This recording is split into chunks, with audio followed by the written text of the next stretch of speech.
สาวผู้ไทยเลยนี่อันนี้น้องพามี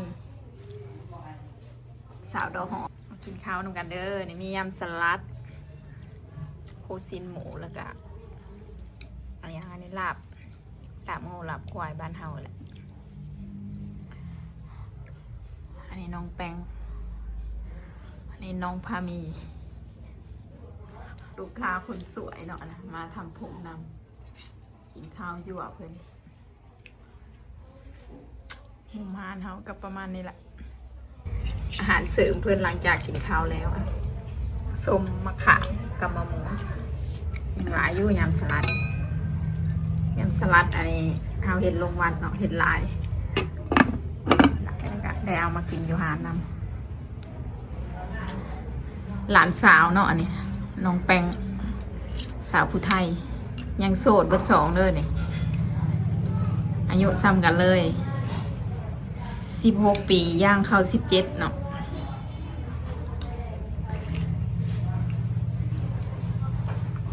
กินส้มน้ำกันเด้อกินส้มมะม่วงแล้วก็ไม่มีมะขามกับฟักง่ายกินส้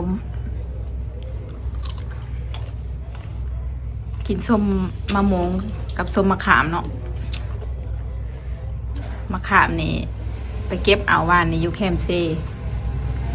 หมากใหญ่ๆมะขามธรรมศาสตร์บ้านเฮาเนาะอะไรน้องพามีส้มอมหวานได้นึงบอกหรือส้มแห้ง ส้มอมหวาน ถ้าน้องแป้งเป็นอะไร ส้มเป็นตาฮิป ส้มจะตาฮิป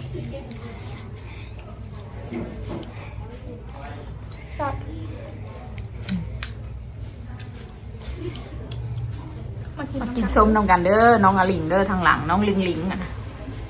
เป็นมาทำสวยน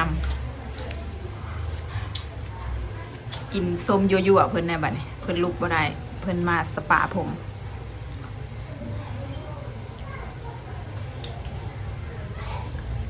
สนใจติดต่อได้เด้อหลานสาวทั้ง2เลยน้องพามีแล้วก็น้องแป้งเนาะโสดทั้ง2 16 ปีย่างเข้า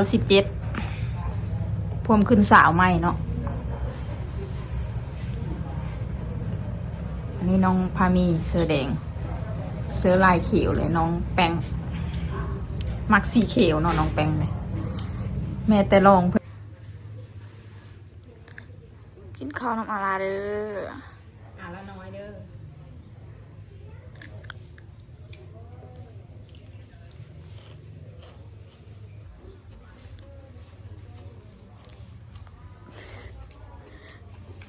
แซ่บ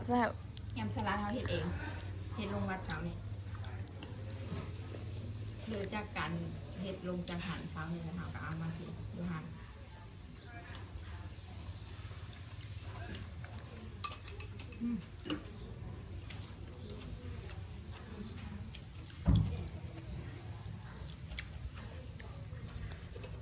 สลัดบ้านนาค่ะ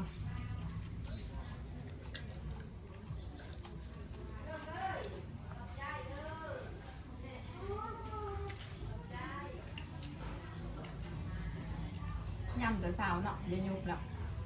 สลัดเฮามันอยากสั่งแล้วมันยังงาม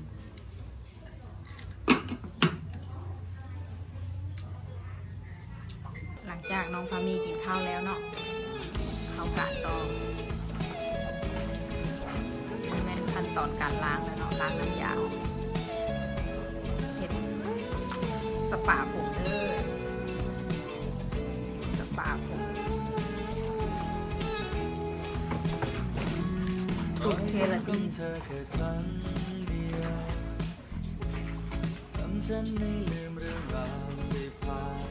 ลูกค้าเฮาก็เป็นตะแพงเนาะคนสวยน้องลี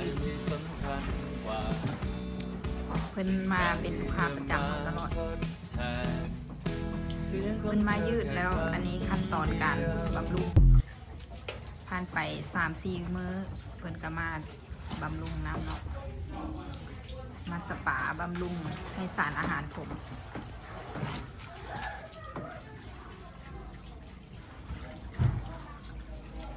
มีแต่ผู้นะฮากนะคะ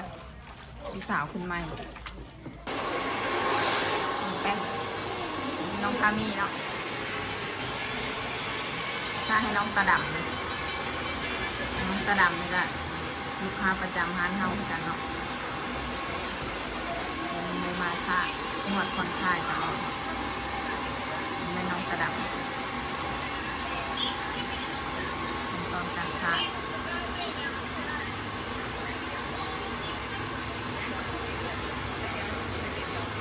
น้องพามีมาเฮ็ดเวทอยู่ในจักปีละ3 ปีแล้วเนาะเพิ่นมาเป็นพนักงานร้านเฮา3 ปีแล้ว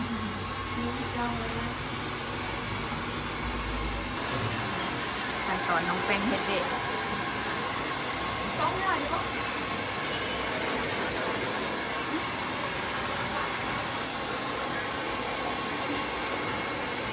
นี่ขั้นตอนรีดเลยลูกค่ะน้องแป้งกับน้องพามีสระผมอาล่าเป็นผู้รีดไป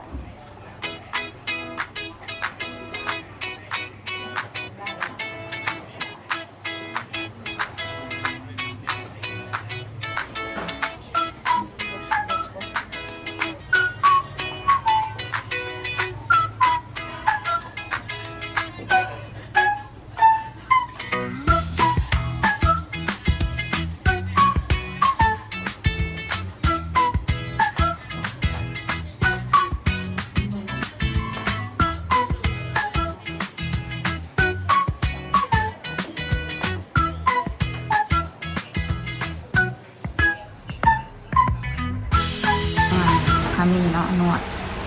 ขั้นตอนนวดแล้วงานเฮาสีเน้นนวดเนาะงานละเอียดเลยขั้นตอนน้องพามีนวดให้ลูกค้า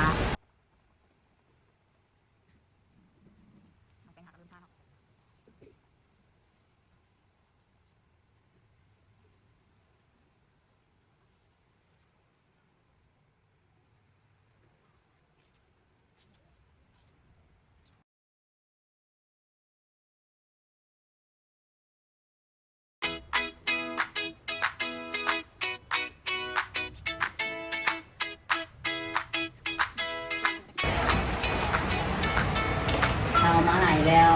ล้างหัวก่อน ขั้นตอนน้องพามีเนาะสระคนต่อไปขั้นตอนน้องพามีเนาะสระลูกค้าคนต่อไปเนาะ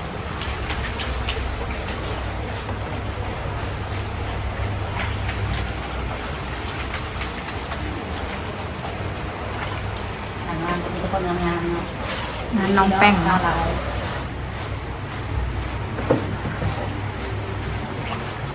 ตาซื้อ น้องแป้งได้ลูกค้าคนต่อไปแล้วเนาะนี่อันลูกค้าเขามามีแต่คนงามๆตาหักเนาะตัวเฮานี่ก็คนสวยนี่นะ ตะปุตะปีบ่ ตะปุตะปีน้องแป้งได้ลูกค้าคนต่อไปแล้วเนาะ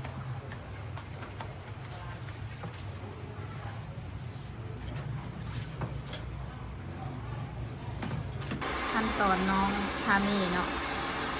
เป็นเนยซะแล้วก็เป้าดีพามีดีผมลูกค้า เขาให้ไปใช้เงินในการถึงงาน น้องแป้ง เรื่องแล้วมันเรียนนั่นนะคะ เอาผมให้ลูกค้าเฮากับคนสวยเนาะมื้อนี้นะคะคนหมดกันนี้อาหารเฮาแต่แพงให้น้องขายข้าวปุ้นเด้ออยู่ตรงเห็นอุดหนุนน้องได้แม่ค้าขายข้าวปุ้น หลัก100 ล้านแกะเลย อันนี้แม่ค้าขายพักส่งได้เนี่ยเจเนี่ยนะเป็นขายซาลีส่งน้องประเภทของกิน เป็นพักเป็นอย่างเนาะอุดหนุนคนไดเดอร์เป็นมักลอกมักเลน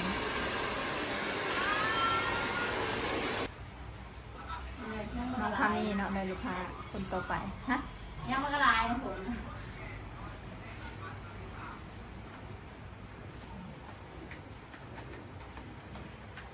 น้องพามีเริ่มแบตอ่อนละเริ่มหน้าบูดเนาะ